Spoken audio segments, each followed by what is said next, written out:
Hi, and welcome to the first bonus episode of After the Table, a TTRPG podcast. My name is Shelly Von Miller. Hi, I'm your host.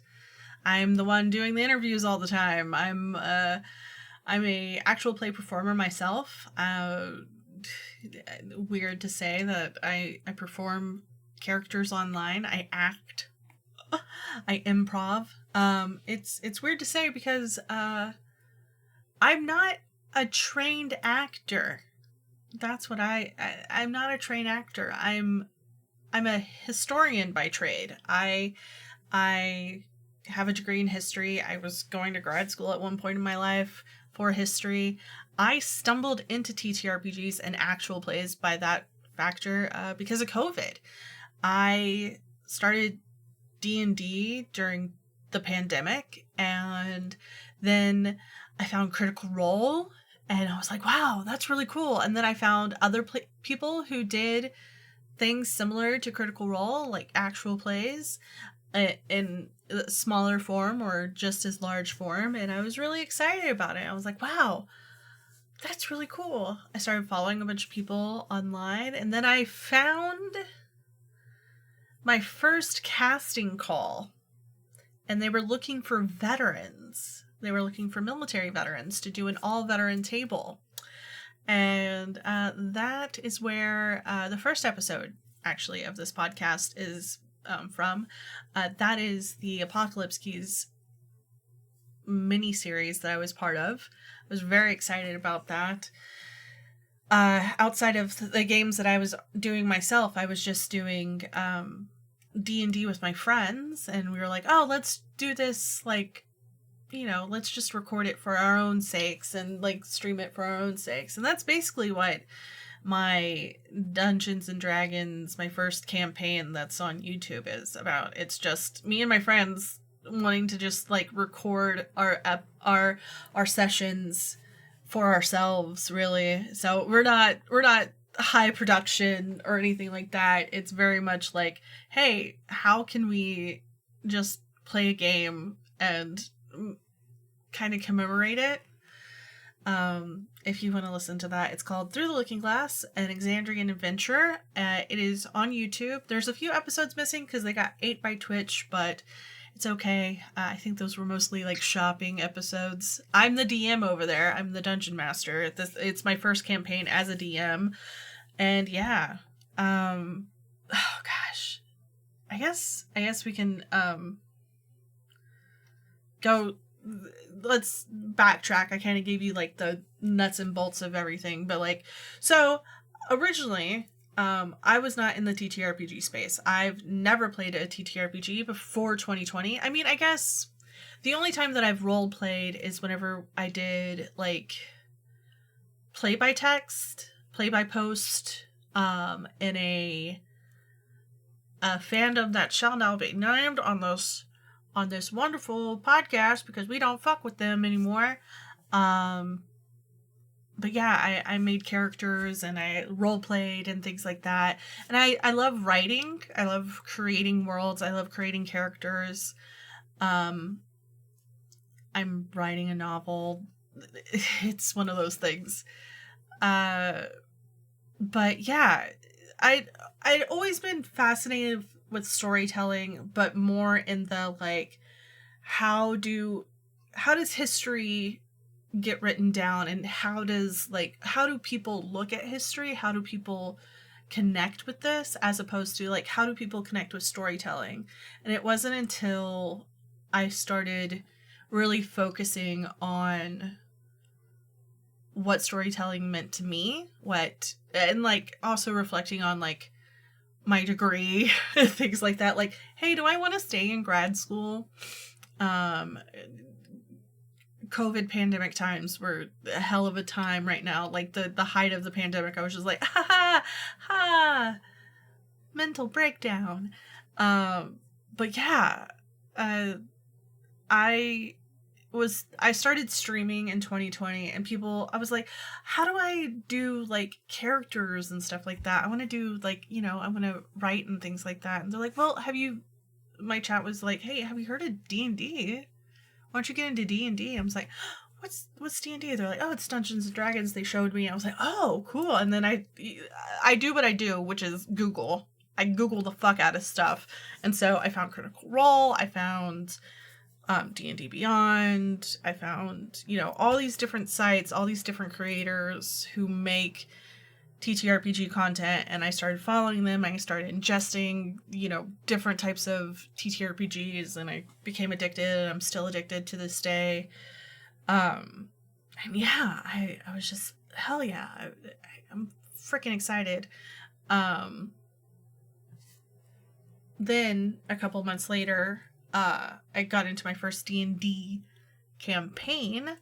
It was originally supposed to be a one-shot. It turned into a mini campaign, a Fandelver campaign, where I got together with a bunch of people from a community that I was part of, a Twitch community I was part of, and yeah, we that first campaign, I wish we would have recorded just for, like, going back and being like, wow, things have really changed in, like, how I tell stories and how I roleplay and how I play this game.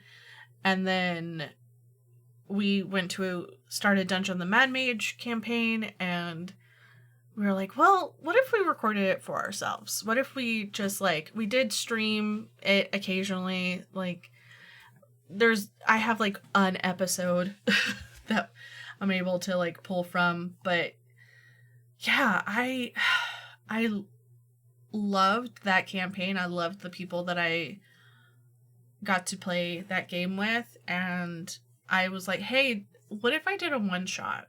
What if I did a one-shot, and it'd be, like, my first time DMing, and that one-shot ended up turning into a campaign because people don't know how to leave things alone. And I was like, well, we're going to do the same thing, but I'm going to be more consistent. So anytime that we play this game, we're going to record it.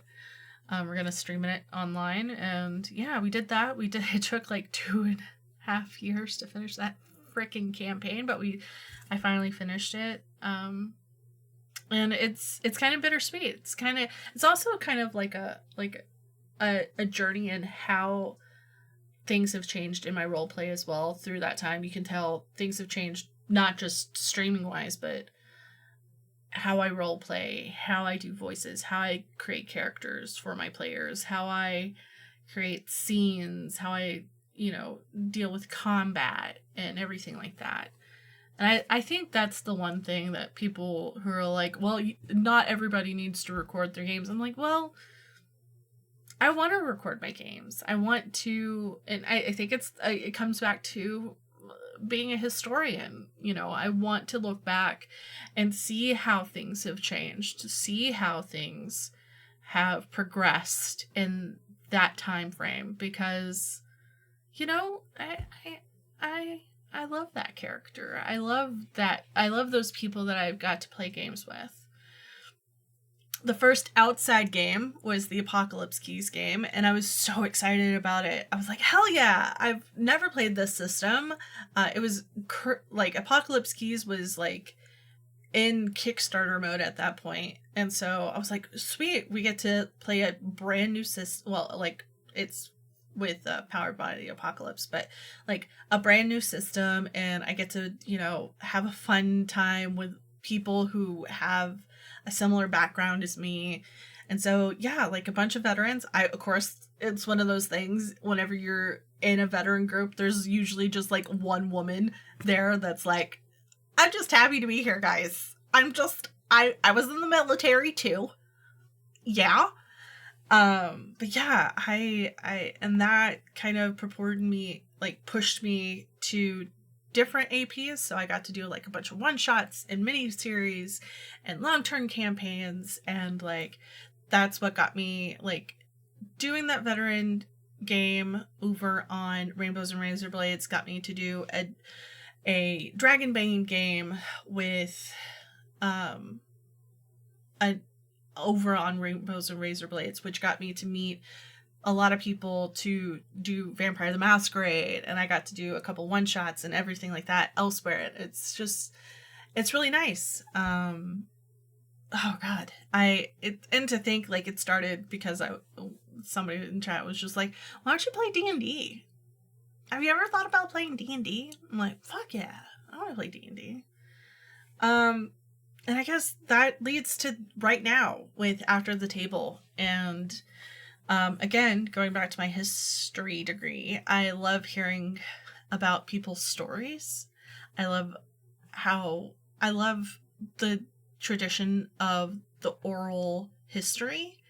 And so this is kind of my version of doing oral history whenever it comes to AP. A lot of people just kind of like, oh, there's like one or two questions, but it's mostly like, hey, why did you do this with your character? Or like this or that, instead of like, how did this come about? How did this, all get started? What made you decide to choose this system? What made you decide to start this studio? What made you decide that you wanted to get a bunch of your friends together and tell a story, whether it's one time or many times? What's the best part of that? What is the not best part of that? What makes actual play such a great space to be in? And I'm grateful that I'm part of that. And I'm grateful that people have been wanting to talk to me about their games. And even though sometimes it could be forced, like the first episode, it's kind of like, hey guys, I applied for this grant through Evil Hat. Do y'all want to get together and talk about our game and just talk about, being veterans and being in the TTRPG space and things like that, and just, reminiscing and talking about our game? Okay, cool. And then, just following leads of like, hey, somebody, is coming out with a thing. I would love to talk about your game, whether it be just for content. And then, yeah, after doing the Melancholy We Weave interview, I was just like, I want to keep doing this. I want to keep doing this. And maybe that's in a podcast form. And I was like, okay. And I had been thinking about it the whole time. I went to TwitchCon. I was thinking about it. I was in Australia. I was thinking about it. I came back from Australia. I was like, I'm going to do this. I'm going to make it a thing. And then December, I was like, hey, I'm going to do this thing. And so, yeah. After the Table is me, one, just saying, I'm going to do this thing. I'm going to keep doing it. Even if it fails, I'm going to do it over and over again. And I think that's just me with actual play as well. It's just me in the TTRPG space, like role playing. I'm not a trained performer.